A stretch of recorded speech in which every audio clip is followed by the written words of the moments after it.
మందిరానికి వచ్చిన అస్సలు పొరపాటును కూడా అస్సలు చాలా పవిత్రంగా ఉంటారు. నా దగ్గరికి వచ్చి అన్న అప్పులు బాగా ఎక్కువైపోతుంది ప్రార్థన చేయను అంట. ప్రభా బిడ్డ మంచి ఉండి ఆయన తెల్లటి బట్టలు వేసుకొని వచ్చాడు ప్రభా, ఆకాశవాక్యులు విప్పు ప్రభా, కుప్పల తెప్పలుగా దీవించు ప్రభా యేసు నామములో అని మొత్తుకొని నేను నా గొంతు పోయి చెయ్యి పోయి ఆయన మాడు మంటబూటి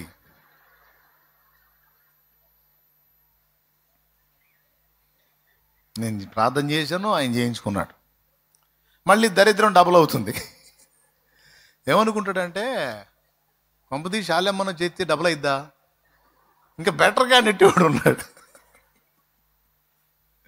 ఇంకా బెస్ట్ క్యాండిడేట్ ఎక్కడ ఉన్నాడు.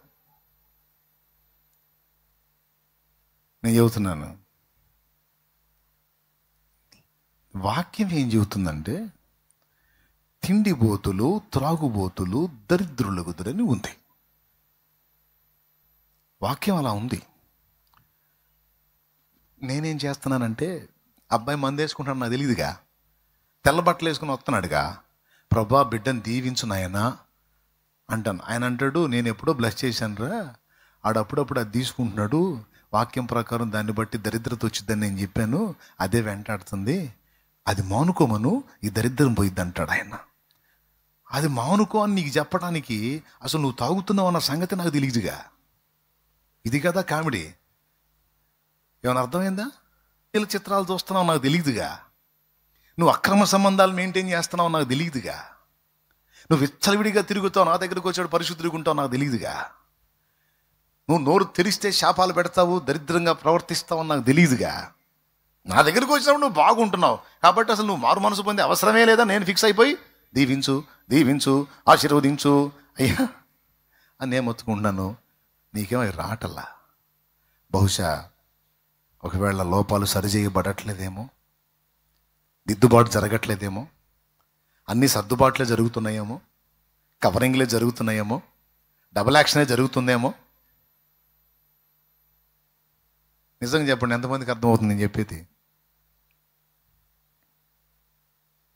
నాకు చెప్తే తమ్ముడా నీకు ఎందుకని ప్రార్థన చేస్తున్నా జవాబు రావట్లేదు అని ఎవరినన్నా ఒకళ్ళని అడిగితే, ఏమోనన్నా నేను కూడా ప్రార్థన చేస్తున్నాను, తమ్ముడా నీకు ఏమన్నా అలవాట్లు ఉన్నాయంటే, అలవాట్లు అంటే పెద్దగా ఏం అలవాట్లు లేవన్నా, పెద్దగా అంటే ఏదన్నా అంటే ఎప్పుడన్నా ఒకసారి ఫ్రెండ్స్తో కలిసినప్పుడు మంది వేసుకుంటాను.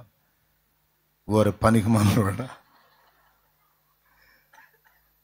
మరి ఈ ముక్క చెప్పకుండా పెద్ద మనిషిలాగా వచ్చి బిల్డప్ ఇచ్చి అసలు నా దగ్గర ఏ దోషం లేదు, అసలు నేను ఎంత మంచివాడిని అన్నట్టు నువ్వు పిక్చర్ ఇస్తే ఎట్ట కుదిరిద్ది నానా, ఎట్రా చూపిస్తా అని అప్పుడు సామెతలు తీస్తా.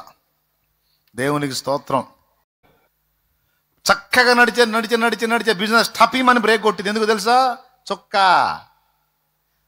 ఎప్పుడైతే స్టార్ట్ అయిందో ఇక దరిద్రం స్టార్ట్. నీవేమనుకుంటే తెలుసా, నన్ను వాడు మోసం చేశాడు, వీడు మోసం చేశాడు, వాడు రివర్స్ చేశాడు, వీడు అసలు రివర్స్లో ఎందుకు వచ్చింది తెలుసా? చొక్క అని నేను చెప్పలా వాక్యం. ఏమన్నా అర్థమైందా అక్కాయ్? నేను చెప్పేది దయచేసి సీరియస్గా తీసుకోండి. జస్ట్ డ్రింక్ మాస్టర్ మీద పెట్టి చెప్పాను, పాపం ఈజీకి దొరికేది వాళ్ళేగా,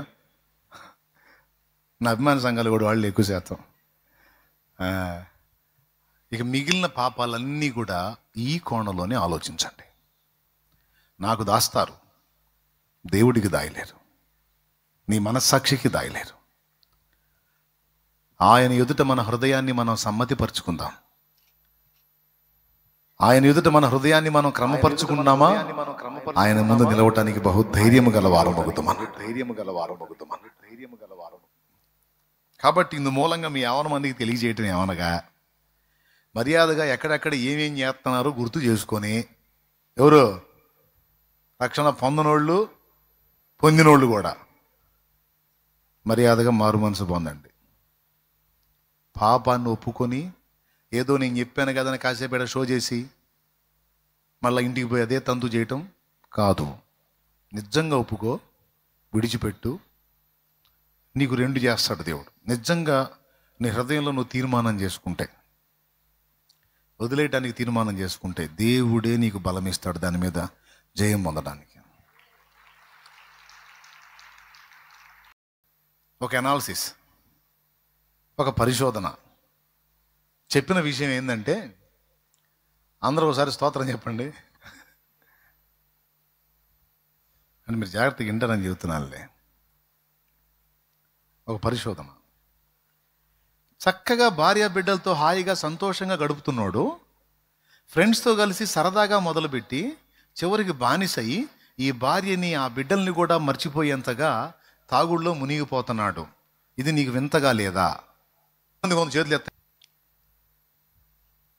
మనకు మంచి రుచిగల ఆహారం దొరికిందనుకో, రుచిగల ఆహారం తిన్నప్పుడు ఆకలి కడుపు నిండటమే కాదు, కొంచెం మనలో ఒక రకమైన సంతోషం కలిగిద్ది.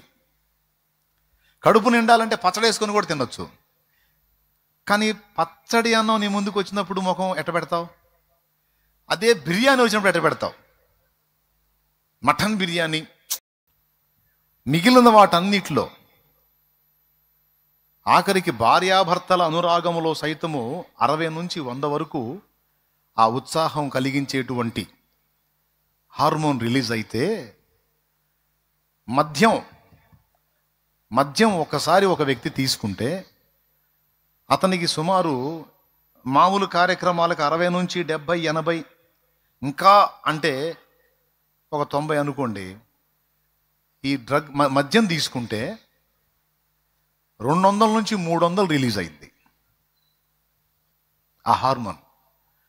దాని ఫలితంగా మిగిలిన వేటిల్లో దొరకని సంతోషం రెట్టింపుగా మందు తాగటం వల్ల దొరుకుతుంది. ఇప్పుడు ఎలా జరుగుతుంది? ఏమో మామూలుగా కార్యక్రమాలు జరుగుతున్నప్పుడు వీటిని చూసి అనుభూతి చెంది వచ్చేది, అది బలవంతంగా తెప్పించింది బ్రెయిన్లో నుంచి. మామూలుగా ఆ డోపమైన్ అనేటువంటి హార్మోన్ రిలీజ్ కావాలంటే కొన్ని ఆనందకరమైన ఉత్సాహకరమైన సన్నివేశాలు ఎదురైనప్పుడు మాత్రమే అది వచ్చింది. అలాంటిది మందు తాగినప్పుడు అది బ్రెయిన్ని బలవంతం పెట్టి ఎంతో సంతోషం కలిగితే 60, 70, 80% వచ్చేదానికి 100 నుంచి 200, 300 వరకు కూడా దాన్ని తెప్పించినప్పుడు ఏం జరిగింది తెలుసా? మిగిలిన వాటిలో వేటిలో దొరకనంత సంతోషం, ఉత్సాహం, డబల్ ఆనందం దానిలో దొరికిద్ది. బాగా వినండి. దానివల్ల ఏం జరిగింది? ఒకసారి తీసుకున్నప్పుడు మిగిలిన ఏ సంతోషాలైనా సరే నిమిషాలు, కొద్ది కాలమే.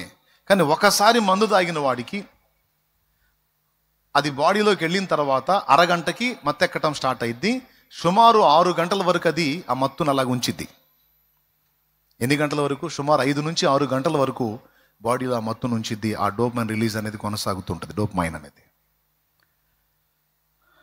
అంటే ఫ్యామిలీతో కలిసి సంతోషించే సంతోషం కొన్ని నిమిషాల్లో, అలాగే ఇతర అనుబంధాల్లో కలిగే సంతోషం నిమిషాల్లో, కానీ ఇది గంటల్లో. అది కూడా డబల్, త్రిబుల్. Okay, right. మందులో బ్రాండును బట్టి దాన్ని ఆ ఫోర్స్ ఎక్కువ ఉంటుంది అన్నమాట. ఇక యవనస్తులు డ్రగ్స్కి బానిసలు అవుతున్నారు. గంజాయి, కొకైన్, అలాగే హెరాయిన్, ఇంకా రకరకాలు ఉన్నాయి. ఏమన్నా లైన్లో ఉన్నారా? ఒక యవనస్తుడు లైఫ్లో ఒక్కసారైనా సరే డ్రగ్ తీసుకుంటే, మామూలు ఇతర కార్యక్రమాలకి 60 నుంచి 70, 80 రిలీజ్ అయ్యేటువంటి డోపమైన్ అనే హార్మోన్ ఉంటుంది కదా, అది మందు తాగితే డబల్, త్రిబుల్ కదా. ఎగ్జాంపుల్ చెప్తున్నాను.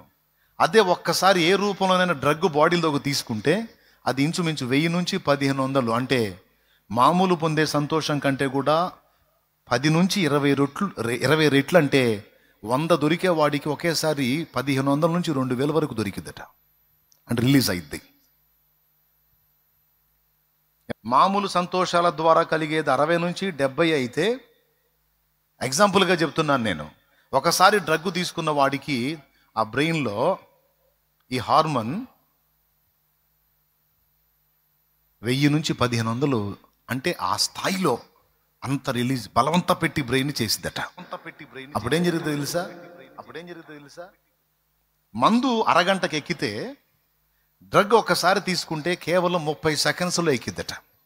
మందు ఏమో అరగంటకి ఎక్కిద్ది, 5 గంటలు 6 గంటలు ఉంటుంది.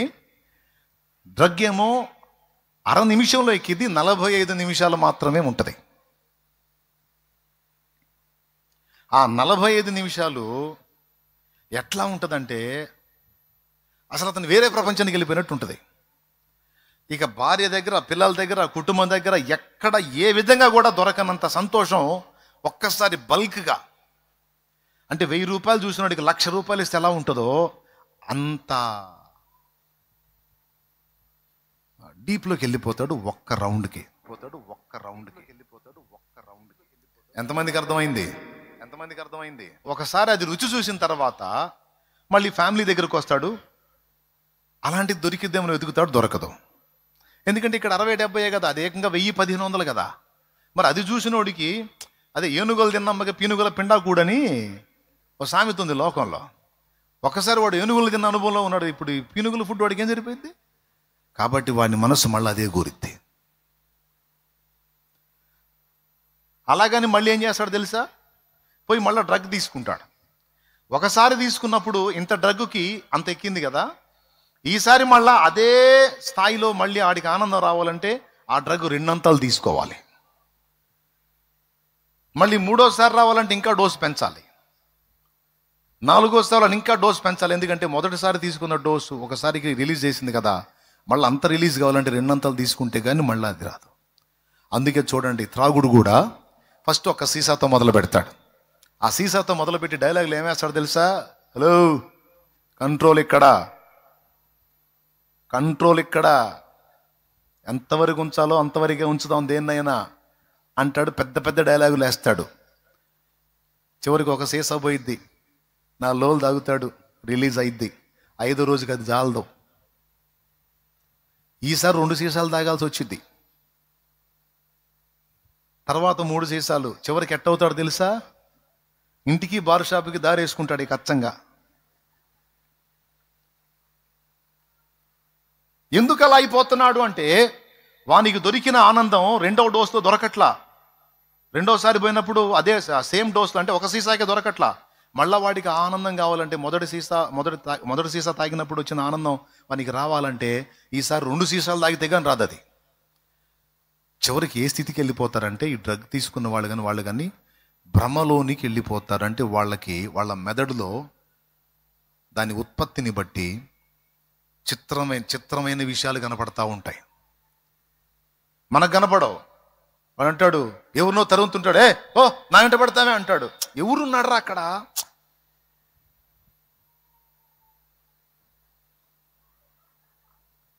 రే వెంకట్రా, ఏం చేస్తాను? మనకే కంగారు. చివరికి మనకు అర్థం ఇది పిచ్చెక్కిందని. అంటే ఏం జరిగింది తెలుసా? అది రియాక్షన్ ఇవ్వటం మొదలుపెట్టింది. డేంజర్ స్థాయిలోకి వెళ్ళిపోతున్నాడు. చివరికి ఆ దశలో ప్రాణం మీది కూడా తెచ్చుకుంటాడు.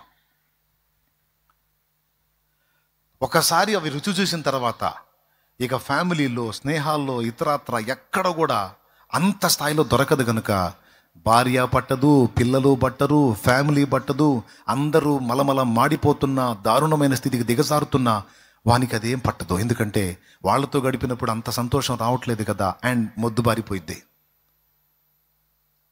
అది తీసుకుంటేనే వానికి ఇంకా అది రిలీజ్ అయ్యిద్ది, లేకపోతే రిలీజ్ కాదు. కాబట్టి చివరికి ఏం చేస్తాడు తెలుసా? ఇంక వేరే రకంగా కాదు, దాని దగ్గరికే పరిగెత్తుతాడు. పిచ్చోళ్ళే కాదయ్యా, బార్ షాపుల దగ్గర బానిసలైపడి ఉంది. అక్కడ బలవంతంగా ఒక పని జరుగుతుంది బ్రెయిన్లో, దాన్ని బట్టి బానిసలయ్యారు. లాజిక్ అర్థమైందా? ఎంతమందికి అర్థమైంది? ద్వేషించాలా, జాలిపడాలా, ద్వేషించాలా? అయితే శుభవార్త ఏంటో తెలుసా?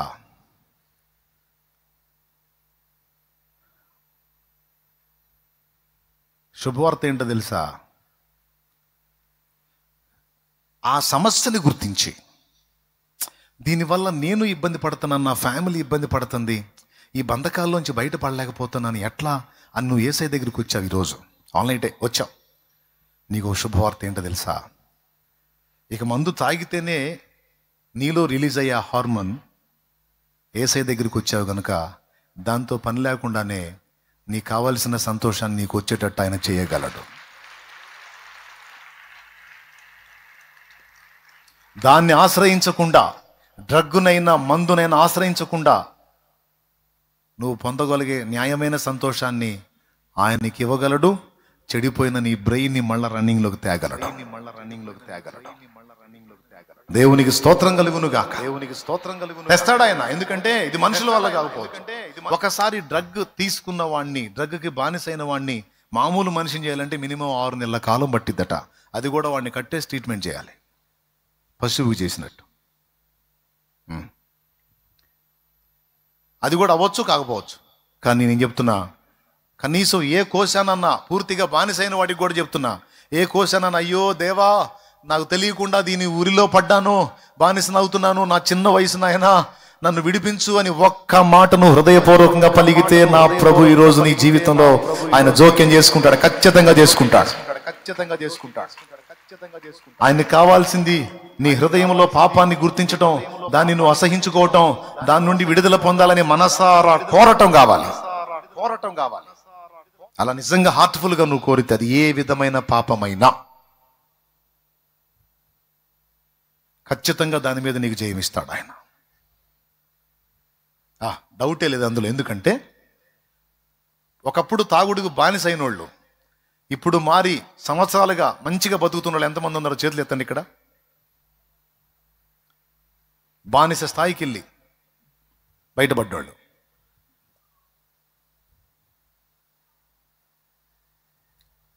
లెక్క ప్రకారం డాక్టర్ కూడా బాగు చేయలేడు వీళ్ళని. డాక్టర్ కూడా బాగు చేయలేడు.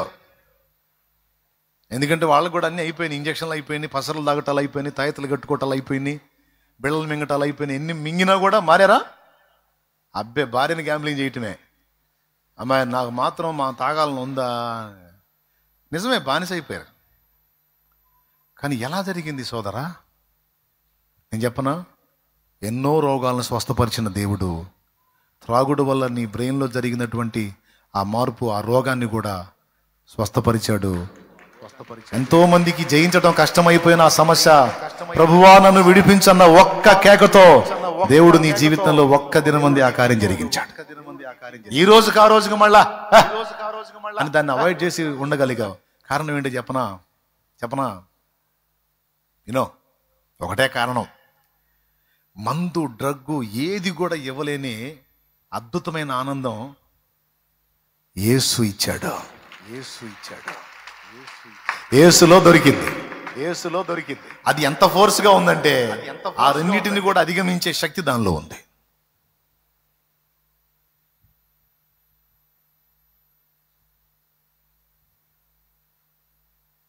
బిడ్డలారా, నిజం అడుగు, మీ కళ్ళ ముందు ఉన్నారు చూడండి వాళ్ళని. ఇప్పుడు ఆ వెనకున్నోళ్ళు స్త్రీలలో కానీ పురుషులు కానీ ఎవరైనా అట్లా పాపానికి ఏ రూపంలో బానిసలైనా, అదిగో వాళ్ళని విడిపించిన దేవుడు ఈ రాత్రి నిన్ను విడిపించడానికి కూడా సిద్ధంగా ఉన్నాడు. అయితే నీ హృదయంలో తీర్మానం, నాకొద్దు అని గట్టిగా దేవుణ్ణి వేడుకుంటే, అది నిజంగా హృదయపూర్వకంగా నువ్వు అడుగుతున్నావు అని దేవునికి అనిపిస్తే శక్తి రిలీజ్ చేస్తాడు, విడిపిస్తాడు. దాని ఫలితంగా వచ్చినటువంటి పాపాన్ని కూడా కడిగి ఒక నూతన సృష్టిగా నిన్ను చేస్తాడు. వాళ్ళని చేశాడుగా. రక్షణ పొందుకున్నారా నాయన? మీరందరూ చేతులు ఎత్తండి. రక్షణ పొందుకున్నారు లేదు? అదిగో బాప్తీసం కూడా పొందేసుకున్నారు, క్రీస్తులో నిలబడ్డారు. ఈరోజు చప్పట్లు ఎందుకు అంత పొదుపు కొడుతున్నారు? ఏమన్నా ఫీజా అయింది? వాళ్ళు కూడా ప్రోత్సహించబడతారు. కొట్టను గట్టిగా, ఏం ప్రాబ్లం లేదు. దేవుడు సమస్యలకు కారణం పాపమై ఉండొచ్చు, దాన్ని మనం వెతుక్కోవాలి. ఫస్ట్ మనం చేయాల్సింది అదే. ఇంకా ఏమైనా బ్యాలెన్స్ చేసుకోవాలా? ఇంకా ఎక్కడన్నా నేను దిద్దుబాటు, అన్నీ దిద్దుకున్నావా? అట్లయితే ఖచ్చితంగా విడుదల వచ్చింది, విడిపిస్తాడు. కానీ ఆ పని నువ్వు చేయకుండా ఎంతమంది మనుషుల్ని నువ్వు ఆశ్రయించినా శాపమే ఎలిద్దే. శరీరులను తనకు ఆధారము చేసుకొని నరులను ఆశ్రయించి, ఇర్మియా గ్రంథము 17:5, నరులను ఆశ్రయించి శరీరాలను తనకు ఆధారముగా చేసుకొనుచు యెహోవా మీద నుండి తన ఆత్మను తొలగించుకున్నవాడు శాపగ్రస్తుడు. దేవుని మీద నుండి ఆత్మను తొలగించుకొని నరులను ఆశ్రయించటం కాదు, పాపములేవో ఒప్పుకొని దిద్దుకొని మారు మనసు పొంది, రక్షణ పొందకపోతే రక్షణ పొంది, రక్షణ పొందిన వారైతే సరిదిద్దుకొని దేవునితో సమాధానపడి నువ్వు ఉంటే నువ్వు ఎవరిని ఆశ్రయించాల్సిన అవసరంలా. ఆ దరిద్రతని, శాపాన్ని దీవెనగా నా దేవుడు మారుస్తాడు. అయ్యలారా, నిజంగా అర్థమై కొడుతున్నారా?